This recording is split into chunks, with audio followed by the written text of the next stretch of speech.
Hello everyone, this is Akhier Driver, and I've got another new game for you to play, though it's definitely not a new game in and of itself. It's King of Dragon Pass, which is actually quite an old game at this point, set in Glorantha, which is one of the role-playing games. It's the setting for one of the role-playing games, and they've got some really cool stuff going on. The King of Dragon Pass specifically is... Okay, wait, pause. This is editor Akhier coming in from the future, or the past for you, but future for me. Oops-a-doodle. The version I play in this video is the updated version of King of Dragon Pass, not the 1999 release. That will change going forward. There are a couple of reasons why I have not done so from the onset.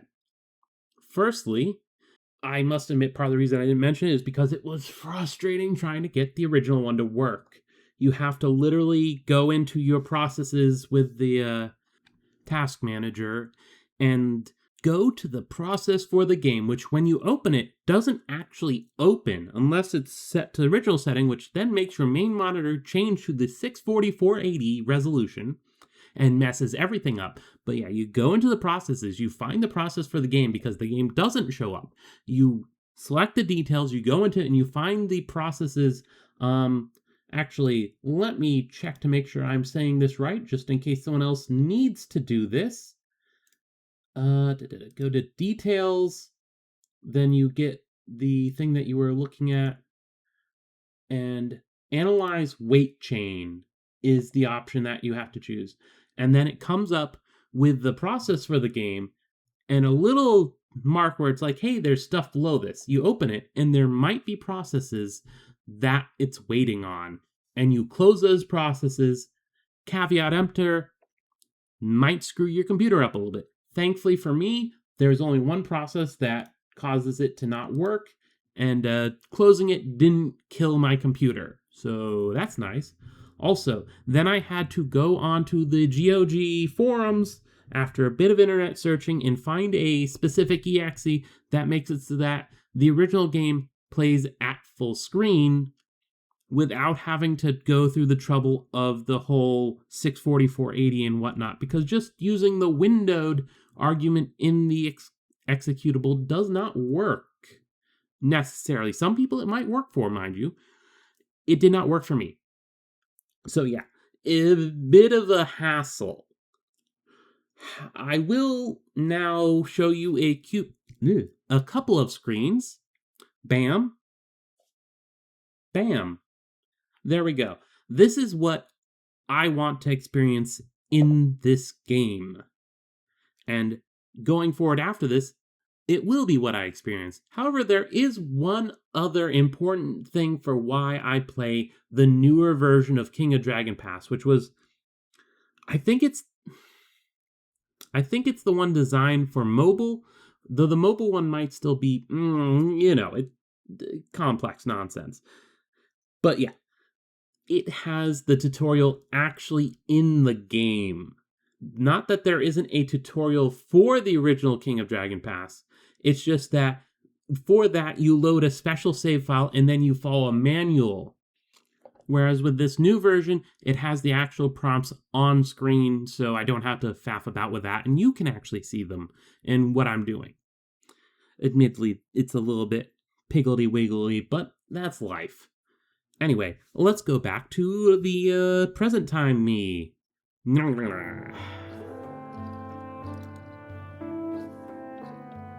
In King of Dragon Pass, you play generations in the life of a barbarian clan. Every decision becomes part of your clan's saga. Yes. And echoes in the clan's future adventures. Some choices have immediate effects, but others won't come back to haunt you for years or decades of play. You are mortals living in a magical world. The world is alive. Every river and rock has a spirit, as does your clan. These spirits sometimes share their magic with humans. The very greatest of spirits are the gods. And the greatest god is the Storm King, Orlanth. Your eventual goal is to become king of a tribe and then king of all Dragon Pass. Got my dang little... microphone guard in the way. Military might will aid in your quest, but strength alone won't suffice. You'll need allies, magical blessings, and the favor of the gods. And the courage to follow Orlanth's least understood example, the willingness to try a big new idea coupled with the power and charisma to make that idea work. Anyway, I'm not going to read the manual, partly because...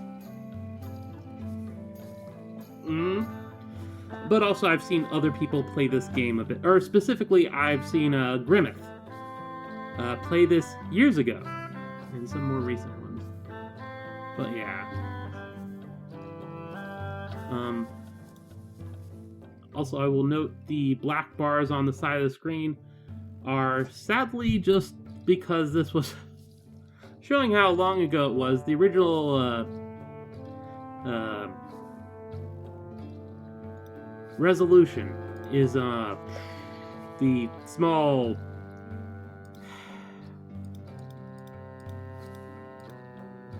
no, not even that. 64480? Yeah. The original was 64480. Later, no, I didn't change it.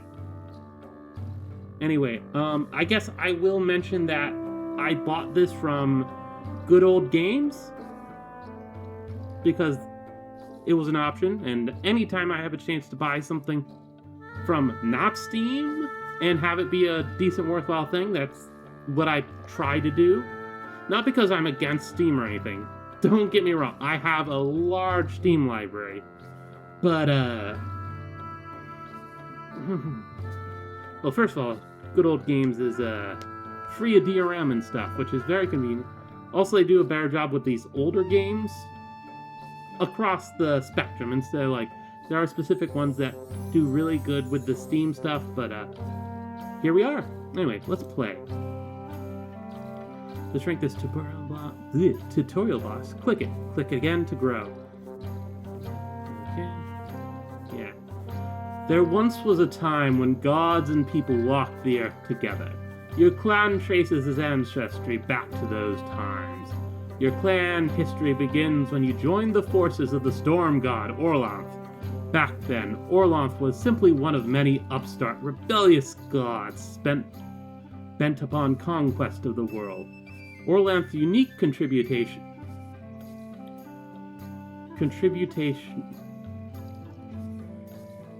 at that time were personal honor and a close kinship to the other deities who seemed to be on the winning side. Cool. There's no right or wrong answers. Choices mold the mythological profile of your clan. For now, click the Whoop with Orlanth choice. You can review all of your choices before starting in Dragon's Pass. After many tribulations, adventures, and discoveries, Orlanth proved himself worthy of marrying Enalda, the Earth Mother. The two formed the marriage ring and created a great harmony in the world through their sacred bond. Your clan took part in the wedding ceremony. Most clans either whooped with Orlanth or learned a secret from Enalda. A few clans stood with Elmal, god of horses, and the sun as an honor guard. How did you prepare for the great marriage? And the options are: your men and women donned gleaming armor and stood guard with Elmal to protect the celebrants from Orlanth's many enemies. Your men whooped with Orlanth and drank the 8 known drinks so that your heads would hurt during the ceremony. Or, your women withdrew with Ronaldo and learned a list of names which they promised not to repeat to the men. And the tutorial's telling us to take this middle one, so we're just going to take it. Each early event starts your clan with knowledge of a different divine blessing. Again, there's no best answer. Also, I'm going to note, this game is very heavy on the role-playing and not having, like, the stats and stuff. So, like, you aren't going to be like, oh, you have a 15% chance of losing this battle. It's just gonna be like, here's what you got. And you just gotta run your clan. Orlanth's struggle to remake the world was just beginning, and many other gods joined him in it. Orlanth fought Yelm, the Bright Emperor, and undertook many wars of conquest. Other, more peaceful deeds were just as important.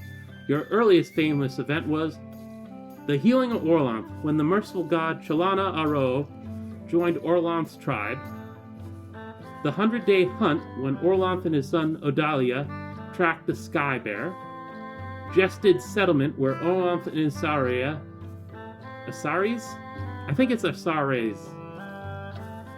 The talking god outwitted foreign deities in a difficult negotiation.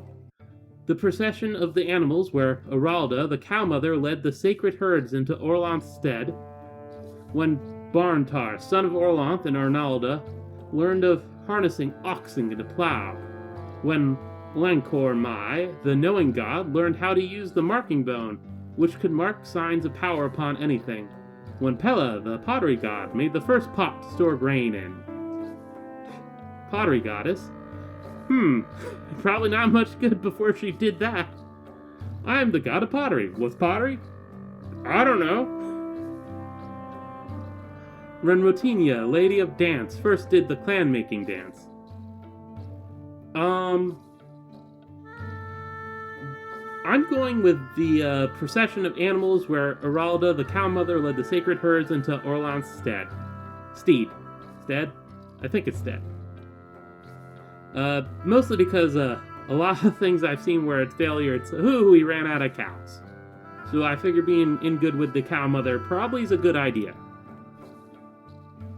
If you decide that your ancestors took the Nal Dabin as thralls, they see nothing wrong with the practice. Otherwise, they dislike the institution of slavery. Orlanth succeeded in remaking the world. Thus began the golden era called the Storm Age. Orlanth's son, Vingkat, was a famous warlord during this time. Most people in the area were his followers. He introduced new principles, such as the rule of hospitality, which said that after you invited people into your steads, you could not attack them or harm them. Thus was much treachery banished from Orlanthi society. Many who would not have survived agreed to his new ways in order to gain his protection. He was a great organizer and helped the many scattered people form into new clans and tribes. Your clan was one of those aided by King Vingkat. After you proved yourselves robust and capable of survival, Vingkat placed a remnant people under your protection. They were the Nalda Bin, or stick farmers. You had a choice of whether to make them into thralls, slaves, or adopt them as members of your clan. Okay, now this is one of the things where I know very specifically what kind of effect this will have. Or, not actually, but like, the general outline. The idea here, and going forward, is that all this stuff, all these choices that you're making right now, are the history of your tribe. And if you follow that during the game, your ancestors will be happy, which has a big effect, because by making them happy, they'll give you magic to use. So following the ways means that your general luck in the tribe will go up.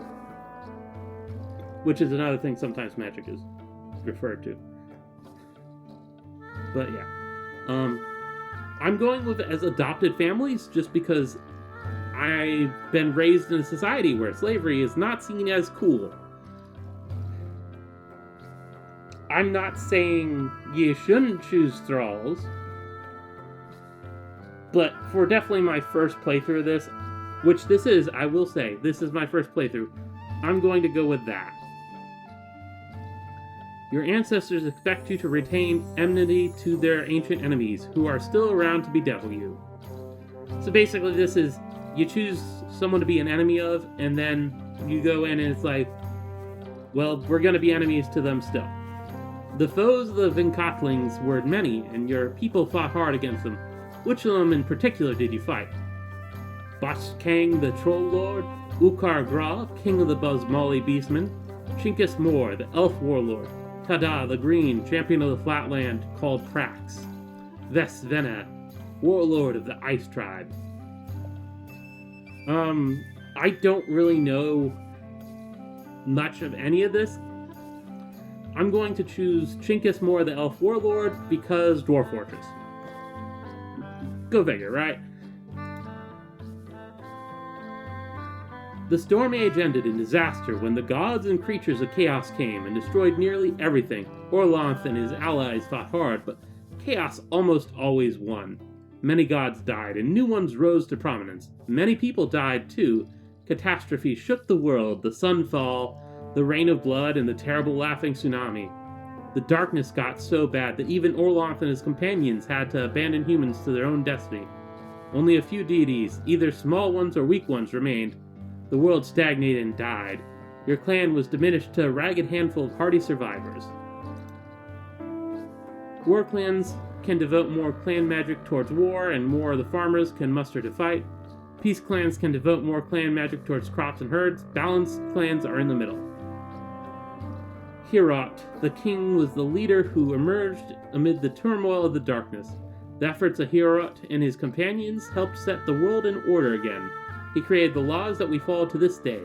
One of the great distinctions which Akhier discerned among his clans was that some of them tended towards either peace or war, while others maintained a balance between those two principles. Which kind was your clan? I'm going with balance just because, once again, don't really know what I'm doing, so we'll just go for the middle road. Because that always works. Doesn't always work. You'll begin with a shrine to the deity you first awakened or continue to worship. As always, different choices change the game slightly, but none is best. Excuse me. Finally, the sun rose again. While the rest of society worked to protect themselves, find food, or otherwise just survive, the first priests worked to re-establish links with the ancient deities. With a new harmony between people and deities, the world was slowly improved. Once the waking process had begun, it got easier and went quicker as the gods woke each other too. Who was the first deity which your clan helped to awaken? None. Our ancestors are good enough.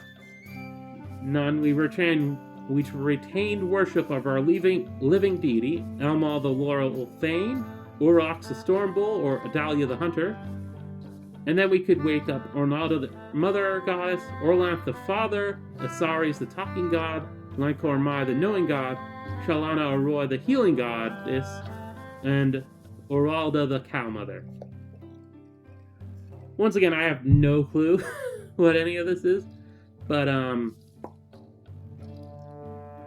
going with the Cow Mother.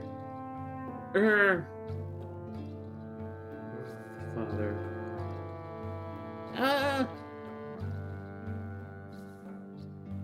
Let's go with Orlanth.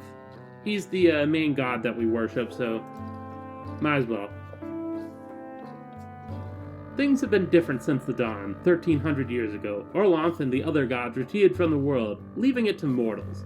You can still contact them through ritual and sacrifice, or enter their realm by reenacting stories about their deeds, which contain great magic. But they no longer walk beside you. When you settled in a new place, you marked this great change in the world by naming your land not after a god, but after a mortal like yourselves. You called it Hjortland in honor of the king who taught you how to survive during the darkness. Whatever your ancestors choose, you'll want to treat dragons and their kin the same way. About 600 years ago, a dragon approached you in either its own form or that of a human with a dragon's soul inside. The dragons had always been hostile, or at the very best, utterly uncaring. Orlanth was always the dragon slayer. You had to choose whether to believe it and cooperate and learn to do what dragons... whether you believe the dragon and cooperate with it to learn what dragons know, or whether to maintain neutrality. What was your attitude towards the dragons? Now, I happen to have a bit of a thing for dragons, but I'm going with neutral.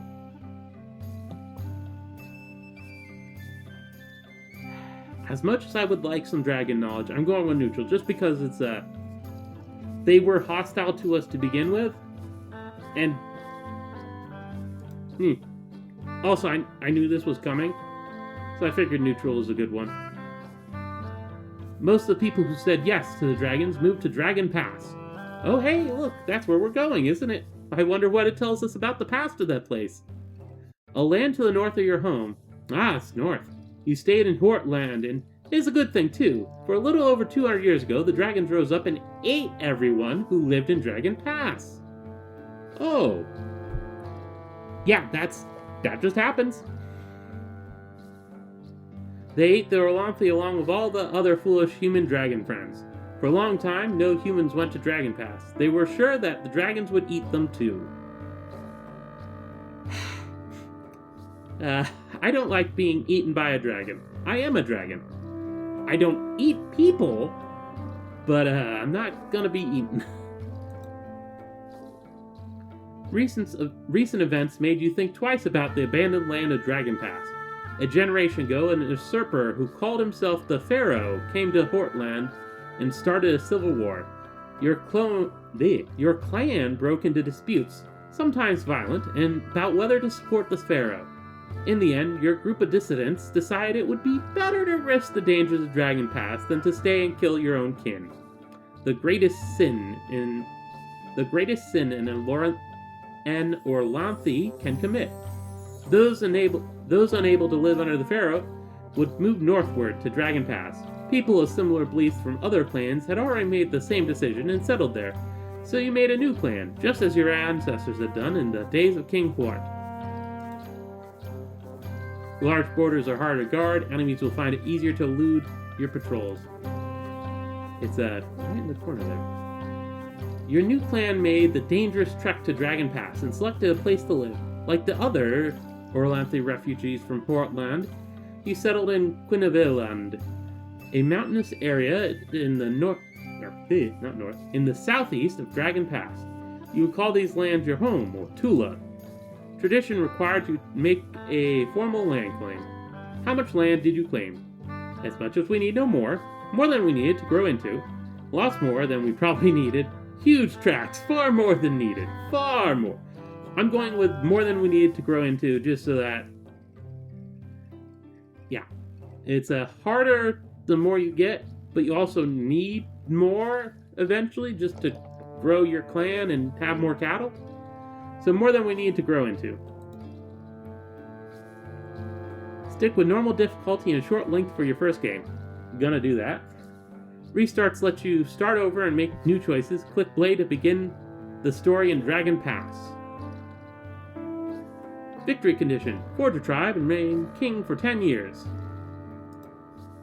Become the first king of Dragon Pass. This seems a little weird because it's remain king for 10 years, and this one is just first king. How can you be one or the other? The answer is, this is just remain king of your tribe, specifically, whereas this one is king of Dragon Pass as a whole. So yeah. And, I don't know what that does, but we're definitely gonna leave it on normal. Your clan history. To prepare for the marriage of Ornalda and Orlanth, your men whooped and drank with Orlanth. Your clan's earliest famous event was the profession of the animals. You added strangers to your clan as adopted family. Your ancient enemy is Chinkis Mor, the elf warlord. Yours was a balanced clan. You first awakened Orlanth, the father. Your attitude towards dragons was neutral. You have more land than you need to grow into. And yeah, seems good. Play. Sacred time is 2 weeks of magical ceremonies which precede each new year. Here you allocate the clan magic resource for the coming year. Members of your clan council or ring offer advice. Click another advisor for their advice or the text to hide it. Click the boxes to allocate a point of clan magic to crops, herds, and war, then click proceed. This leaves you a reserve in case you need some later. Let's see. So magic, we've got a reserve of 7. Made dangerous trek to Dragon Pass and claimed more than we needed to grow into. Built a clan hall, some steads, and a temple to Orlanth, but when we left Portland, we lost much of our connections with the gods. Our other clans we knew back in Portland also sent emigrants to Dragon Pass, so we already have friends and enemies in the new land. It's now time for the annual allocation of our clan magic. And of course, this specifically says, it's suggesting for the tutorial that we put one into crops, herds, and war.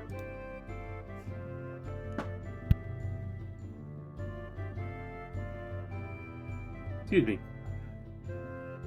And we could just press proceed, but I'm gonna read through these guys. Lycan. Spend what we can on mysteries so we can sacrifice to understand and perform Orlanth's blessings. Colbrust. Devote 3 to diplomacy, then we should do rituals for war, trade, and mysteries. Leave something so we can deal with any crisis that comes up.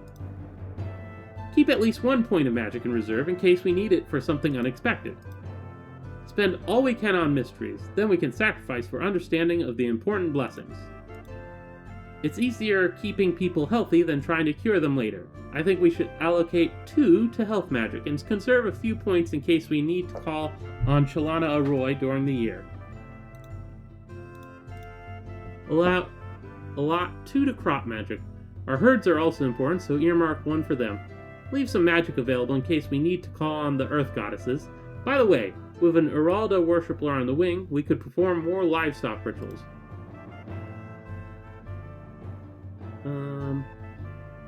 Each of these symbols is a god? Worships Orlanth, Asaris, Urmal, Lankormai, Chalana Ernalda, Mamak. So yeah. Uralda. We just don't have... Did I miss it? Yeah, I think we just don't have that. And it's important to get a relative spread of gods being worshipped, just because it helps with the advice they give and stuff. Allocate 2 to war magic, and be sure to leave a few points in reserve in case we're raided. We have 800 cows, 550 food, 774 population, 140 goods, 7 magic, and 10 weapon thanes. But yeah, I'm gonna follow the tutorial for now. Stick picker, king. Reputation. Let's check on the neighbors. In the menu on the left, click Relations. Relations with other clans of Dragon Pass are important for winning. It's generally better to be owed favors, but we'll ask someone for cattle. Slide the control at the top until favors due is in the center. Close that. Slide the control at the top.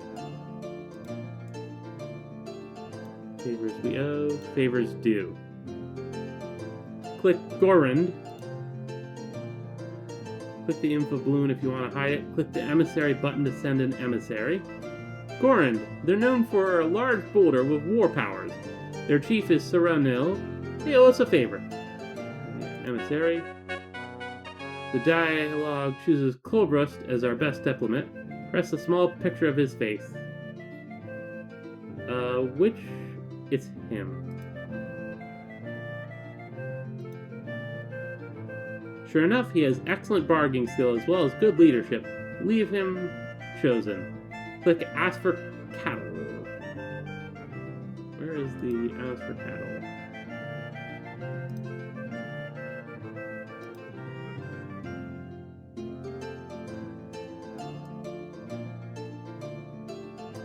There we go. The Goron clan will be more likely to respond favorably if we give them a few gifts. Adjust the goods slider to bring 10 cows worth of goods.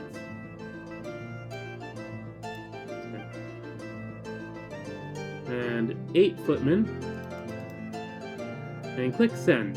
So 3 weapon thane and 8 footmen. Sending Colbrust. Send. Okay.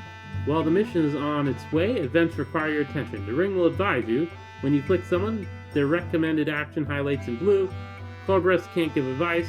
Click on the picture to see why. Away from the tulip. Pick any response. There's seldom a wrong choice.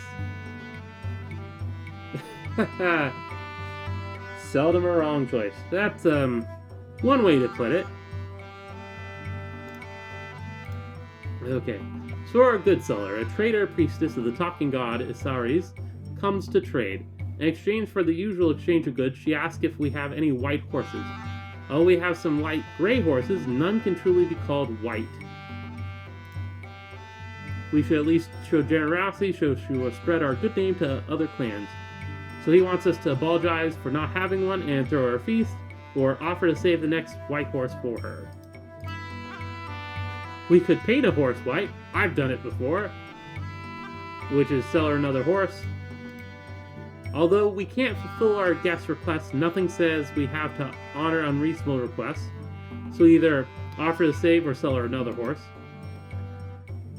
We have failed in our obligation to a guest. And this is all these middle twos plus just apologize, nothing more. A horse is usually worth 4 cows, but white horses are fairly rare. And she really wants to own a white horse. So yeah, if we look through the ring here, most of them overlap on wanting to offer to save the next white horse. Except for this guy who's like, let's paint a horse white. So yeah, we are going to offer to save the next white horse for her. Offer to save the next white horse. That's a kind offer, but I'm sure I'll be able to find one on my travels. There we go. We didn't lose anything, and we aren't actually promising anything because, yeah, didn't want it. Their chief, Surinil, is well known for his generosity. They like us, and so we can try asking for more than the customary amount. Colbrest arrives at the Goran clan. Note that only Colbrest can give advice. Choose a customary response of 20 cows. You'll see that you've gained cattle. Right now we have 817. And apparently the customary... Oh, yeah, it says... Your emissary, Colbrest, approaches the Gorans, asking them to make a good on a favor they owe you. Colbrest seeks a gift of cows from them. The customary number of cows granted by obligation is 20. How many head of cattle do you ask for? And we're asking for 20 even though this guy's like, hey, yeah, they're kind of generous. Let's ask for some more. Nope, just straight up 20. And right there across the screen, plus 20. Now we have... The Gorans gave us the cow without complaint. Wonderful. Now we have 837 cow. Clans get their most powerful magic by worshipping Glorantha's many gods. Click magic in the menu.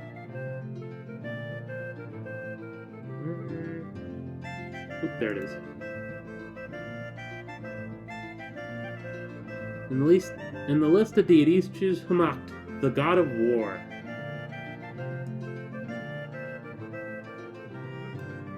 This guy with the cross. The right side shows magical benefits which a temple to Hamakt can provide. Click build. When you build, the battle luck blessing will be chosen automatically, though you can change it. Click build to build the shrine. And it's going to take 4 goods and 2 cows every season, or every year? Yeah, annual year. And it currently costs 10 goods? Yeah. And he's like, yeah, we should at least have a shrine to the god of combat. Sounds like a good idea.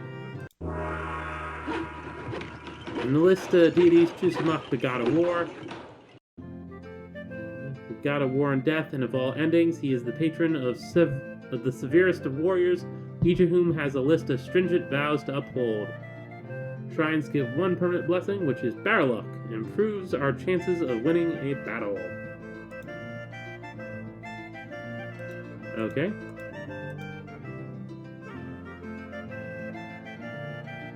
This side shows magical provide.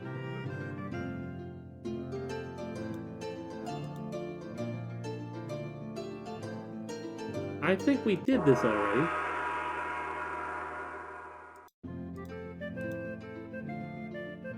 Yeah, we did.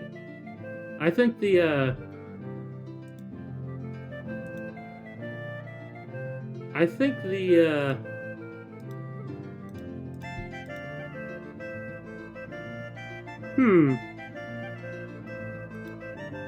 The tutorial seems to have looped here. That's fun.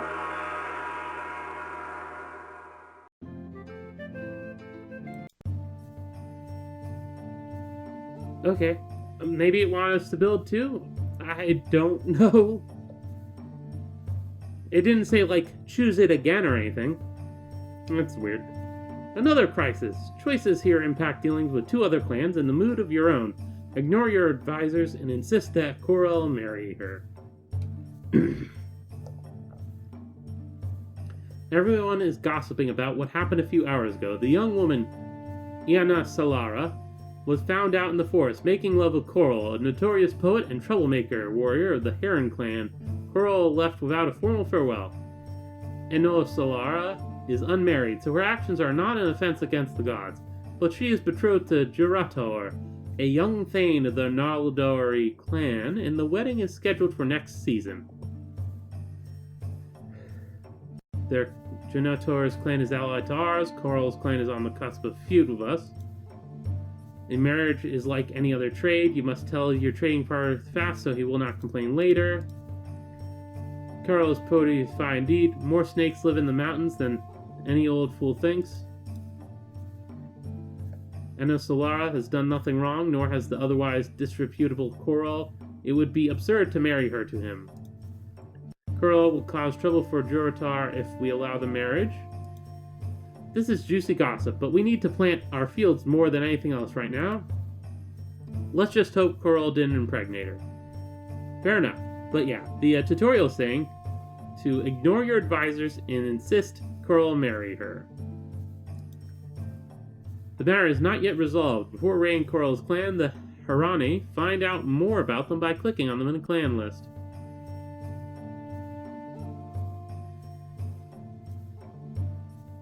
Coral's clan, the Harani. Do you mean the Haran? I'm just seeing the Haran here. I guess. At least you're not allied with the Harani. Choose to launch a retaliatory raid. Haran, they're known for their aggressive pursuit of trade. Their chief is Juratar. They owe us a favor. You mistake my intentions, Coral said. I meant not to eat the whole cake, but merely to sample the dough. When our people heard this, they were outraged. Well, that's one way to put it.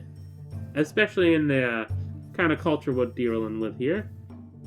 Raid the Heron clan in retaliation for their insult, even though it is sea season. Oh, the Harani, as in the people of the Heron clan. Fair enough. Now decide who goes on the raid. Footmen, mostly farmers, who are quite capable of fighting. Weapon thanes, full-time warriors. And women auxiliaries who heal and encourage. Then click proceed.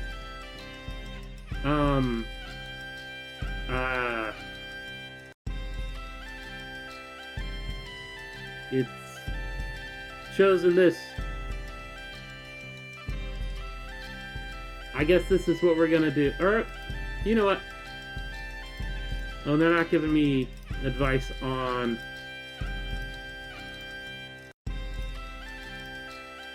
Well, I'm just gonna leave it at what it's saying. It's like if the tutorial wanted me to do something different, it would have told me. Proceed. We were spotted by the Haran patrols, and our 8 weapon thanes and 88 footmen are facing 13 weapon thanes and 135 spearmen. The two forces are about to close. Improve your odds by clicking the plus to allocate 1 point of magic. By not making sacrifices per foul, you can charge the enemy before they are ready. Click proceed to the fight. It's not telling me to change any of this, so proceed. Click the X at the end of the battle result to see how the clan takes the news. Although Harani tried to hold us off with missiles, we used the terrain to our advantage and fell on their flanks. There was a brief battle. We drove the Harani from the battlefield and were able to plunder their Tula. We captured 24 cow and 3 horses. We took 14 cows worth of loot. Due to their prompt healing, our auxiliaries kept 4 warriors from dying and patched up 6 of the wounded. So none of either of our weapon thanes were hurt or killed. 4 of the Haranis were hurt, but none of ours. 6 of their footmen were killed and 4 of ours. 5 of theirs were wounded and 14 of ours were wounded. That's a lot wounded. Fair enough. Okay, cool. We celebrate the humbling of Letris Coral's clan. Some of the Carls mutter wordly about the crops for the upcoming year. Yeah. Even if no weapon thanes were killed or injured, it can't hurt to strengthen our fighting forces. Switch to the war screen to hire more. Click the Weapon Thanes button. Choose the maximum number of Weapon Thanes by using the slider or the plus, and then click Recruit. You may not always be able to hire as many as you want. We could stand a few more. Weapon Thanes are full-time warriors. They require a horse, twice as much food as a farmer, and annual gifts worth 1 cow. New Weapon Thanes need 3 cows worth of equipment. Recruit from promising Carls from outside the clan, offering additional gift worth 1 cow. Okay, it didn't tell me to change anything, so we're just gonna... And we could 4 farmers to Weapon Thanes. Fair enough. Switch to the lore screen, which provides information about the world of Glorantha. You don't need to know all of this right now, but to win the game, be familiar with the myths, sacrifice the appropriate deity, learn their details. These will help when you reenact the myths as a hero quest.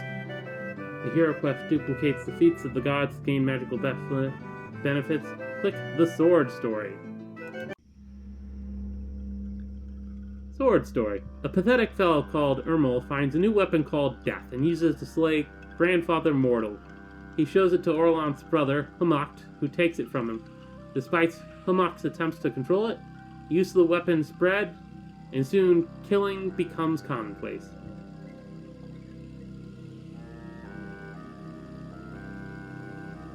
Oh, that's cool.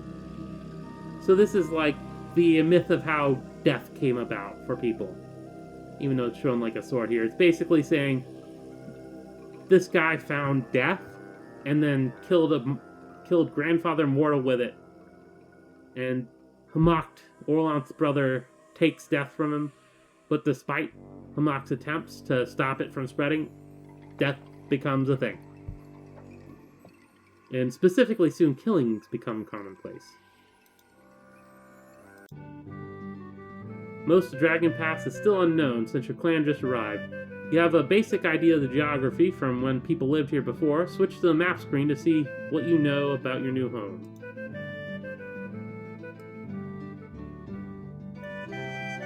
You can scroll or zoom the map the usual way. What is our clan? We're the ones there. Click Explore to outfit an exploration party and learn more about Dragon's Pass. We have no parties exploring. Okay, explore. Exploration cross is set to the north of your clan. Leave it there and click where you wish. I'm just gonna leave it, and it's not telling me to change any of this. So, as born, 1 weapon thane and 10 footmen. And they're going to go slowly instead of moderate or fast. Send. Clan is under attack. Use a point of magic and sacrifice a cow to Hamacht for his favor. Click Proceed to get the fight underway. We are being raided by horse nomads. There are 153 of them, all mounted. The Arnaldi warned us, and all 13 weapon thane met them, as well as 127 of the third. So 1 magic, and we sacrifice the cow to Hamacht, with the goal of driving them off, and we maneuver. Sometimes the battle has a pivotal moment, when a leader has a chance to act heroically. This is one of those times. Make a decision, then proceed. The horse nomads attacked while we were still sacrificing. They charged right into the trap we had laid for them. As our forces engage with the horse nomads, Versin notices that a detachment of riders is trying to sneak completely around and get us from behind. What should we do? So our forces are engaging the horse nomads, and we notice that a detachment of riders is trying to sneak around behind, and it's Versin. Leadership very good, combat renowned. Try to kill him. He's renowned for combat. Try to kill him. Does he attack immediately with whoever's nearby? Gather an equal force before attacking, or gather a larger force? I'm going with the middle choice. Varson led his companions in a headlong charge at the horse nomads. Although horse nomads fought savagely, Varson struck down 4 of them himself, and his warriors took out several more. The survivors fled. Ooh, that's good numbers. I'm good. I'm happy with that. Fierce fighting ensued. Their war magic was stronger than ours, but we were not dismayed. We drove the horse nomads off. Their survivors left without plundering our Tula. We captured 50 horses. Our auxiliaries were able to ease the wound of one of our warriors. So, we only had 1 wounded, and they eased it, so now we don't have any wounded. I'm okay with that. But yeah, we killed an elite fighter. That's nice. Chances are you have some wounded fighters to tend to. One quick way to heal people is call on the healing goddess Chalana Arroy, so switch to the magic screen. Pick Chalana Arroy.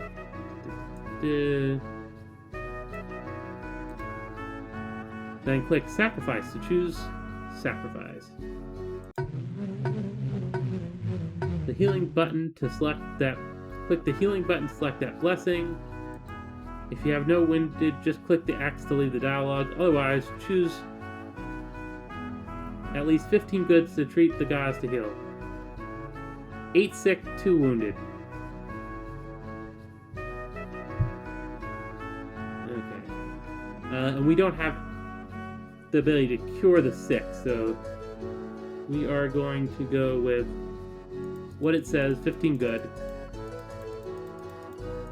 Probably not the most necessary thing, but here we are. And, click Sacrifice. In her mercy, Chalana Arroy healed all our wounded. That's good. Sometimes you'll just want to pass by. At the upper left, note that it's now Earth season, when the clan takes in the harvest. You wouldn't want to call up the farmers for a raid. Instead, click the season wheel to advance to the next season. Okay, so this is this.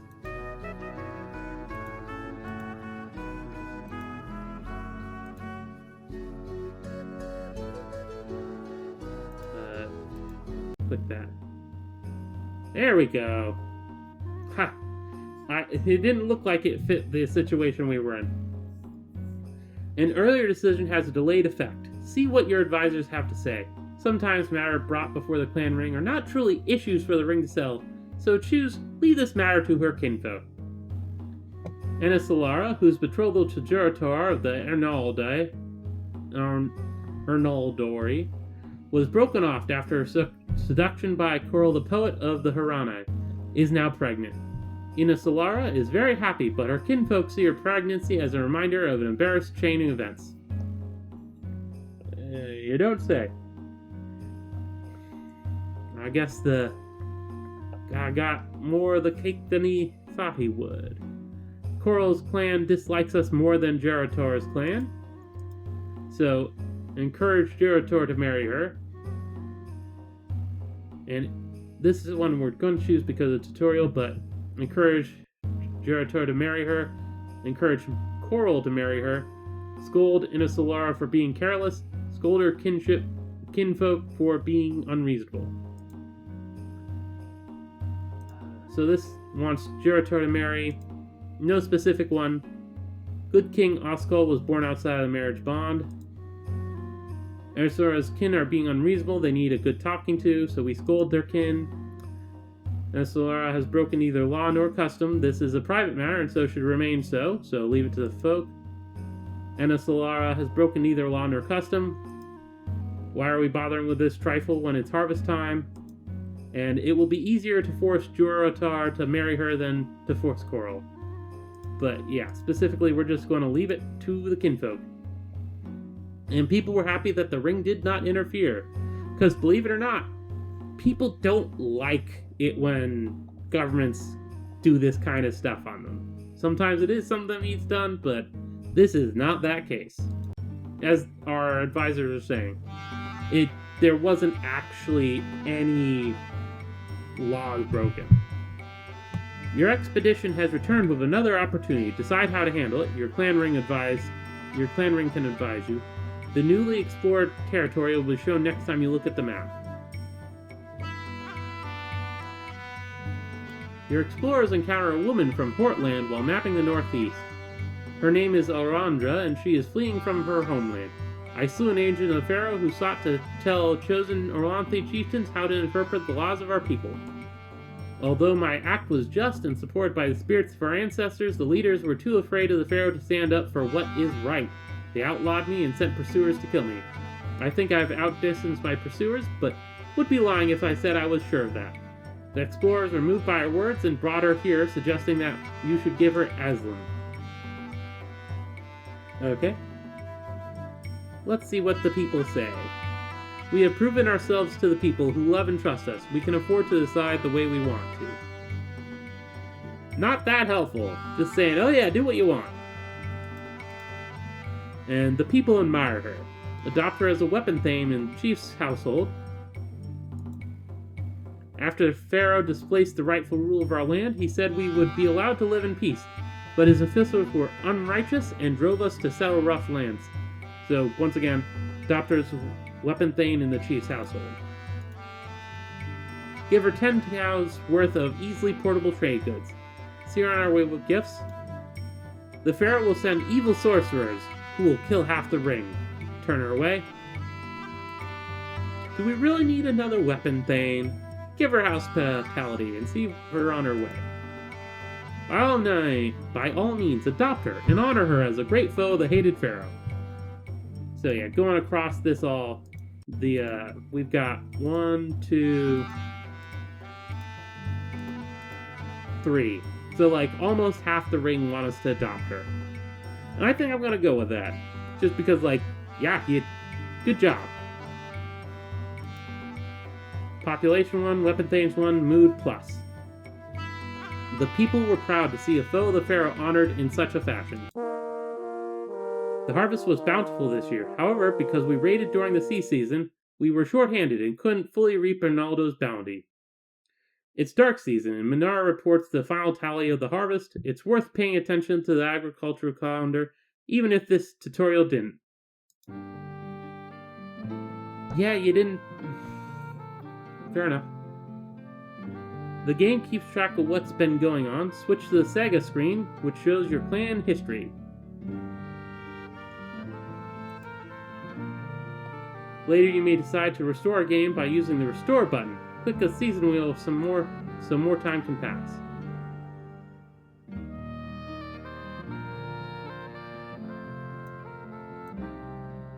This is cool. It's got even stuff that wasn't specifically brought up, like a link spirits chased off the vermin spirits. There would be few rats this year. Harvest is plentiful. Although members of the clan ring are, in a sense, your playing pieces, they do have minds of their own. There are sound mythic reasons to have a trickster on the ring, but sometimes practical reasons not to. Remove Bastakos from the ring. The people love him, but do not want a feud. Orland is very bullheaded. He will be hard to convince otherwise. Of course I was right to ridicule him.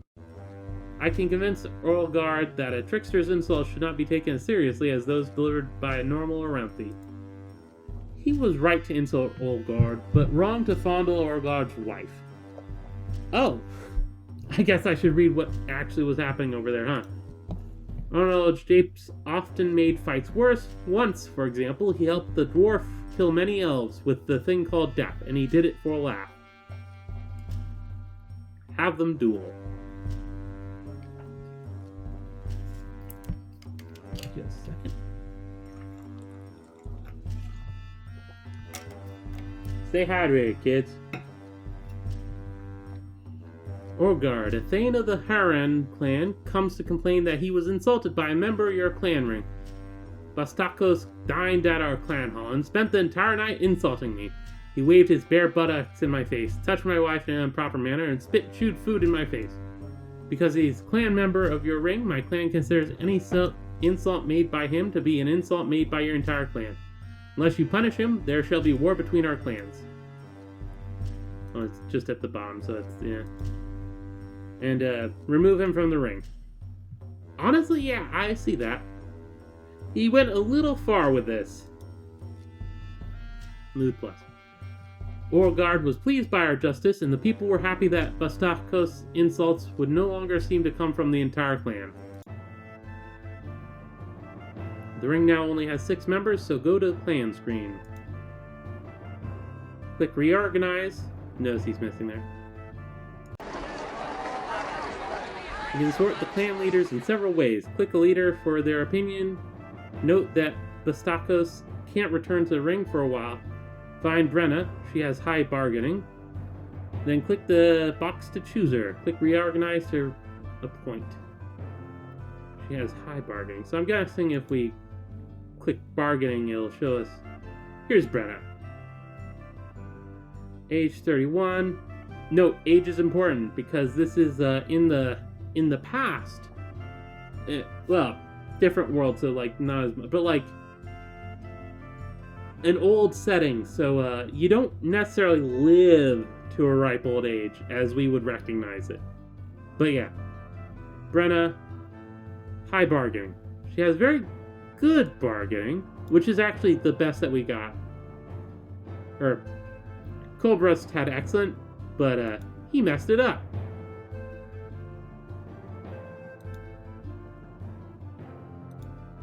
Oop. Brenna. It's telling me to. Oop. Bargaining.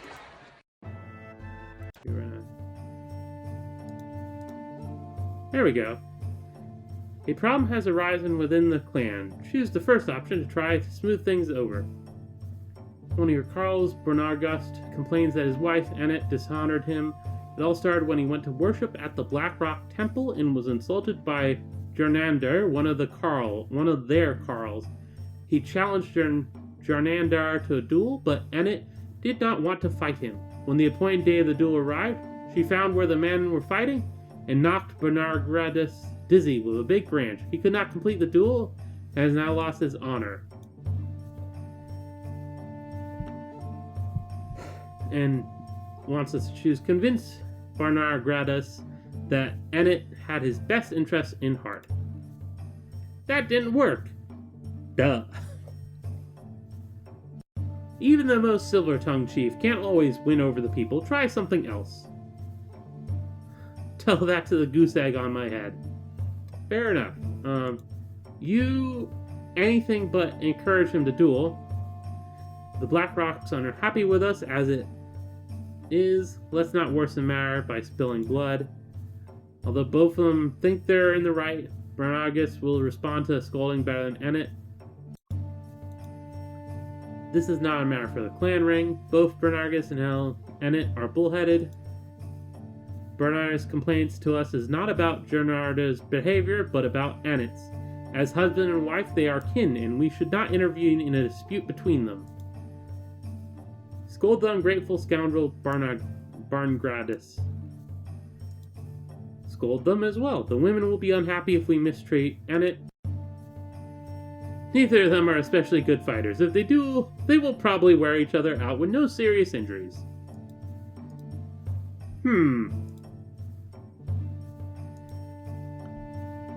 Now, I'm not going to scold Annette. That's a fun picture. This is not a matter for the clan ring is very tempting. He's just like anything but the duel. And then, not a matter for a clan ring, not a matter for a clan ring, scold, scold. And then, exact opposite of the first guy where it's like, don't anything but encourage the duel. And this guy's like, nah, we duelin'. Get the duel discs out to play some Yu-Gi-Oh!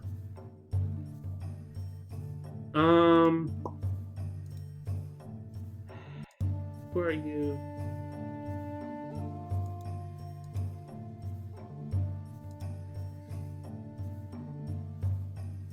He's renowned for customs.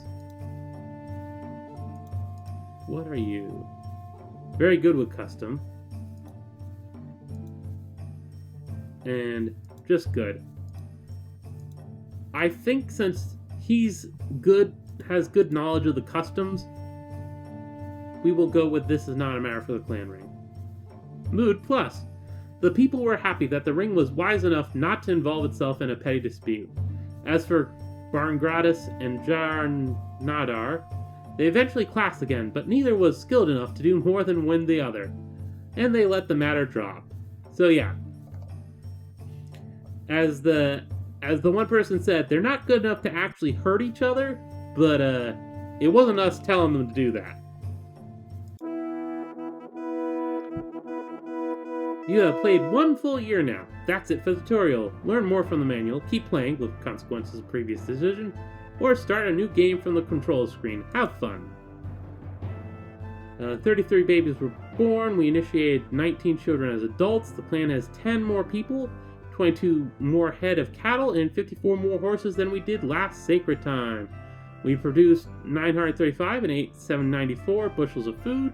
28 were lost due to spoilage. Our crafters produced 45 cows worth of goods. Our market made a profit of 16 cows worth of goods. Maintaining our shrines and temples took 14 cows and good worth 28 cows. And we have a 10 reserve of magic. Forecast. Our god talkers say that the omens indicate a typical harvest. We will be blessed with many children this year. Yes, we were.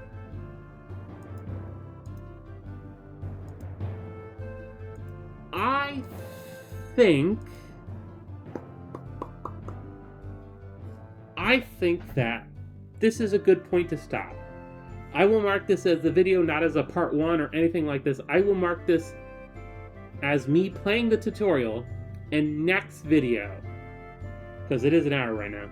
So no matter what, anything else happening would be next video. So this is the tutorial. Next time I'll start a new game when I get around to it. I'm gonna try to play more of this, definitely. But yeah. So yeah. Please consider subscribing if you want to see more of this or some other similar stuff. Is it gonna be similar stuff? Yeah. I don't know. There's not really... Honestly, that's one thing. There's not many games similar to this. It takes the role-playing aspect of it a lot more seriously than a lot of RPGs do. You can just, like... It lacks a lot of hard numbers that you would expect from a game like this that I enjoy, because it keeps a lot of mystery. Obviously, like, if I wanted to look it up, I could go look up, okay, let's see, oh, this choice, exactly this % chance of this and that, and if I put 1 magic in, the fight has this much chance of this. Nah, playing this straight. So, yeah, like and subscribe, ring that bell if you do subscribe so you actually get the dang videos. My goodness, I didn't do that with a channel recently, and it's like, where'd they go? They were uploading relatively often. It's like, oh, right, the bell. You know what I miss? Long, long ago, in the distant past, the mythical time, I used to get emails about new videos from people I followed. I don't think that's an option anymore. And it definitely went away at one point. But, yeah, I will admit it kind of spammed my inbox. Anyway, yeah. This is Akhier, and I'm signing off.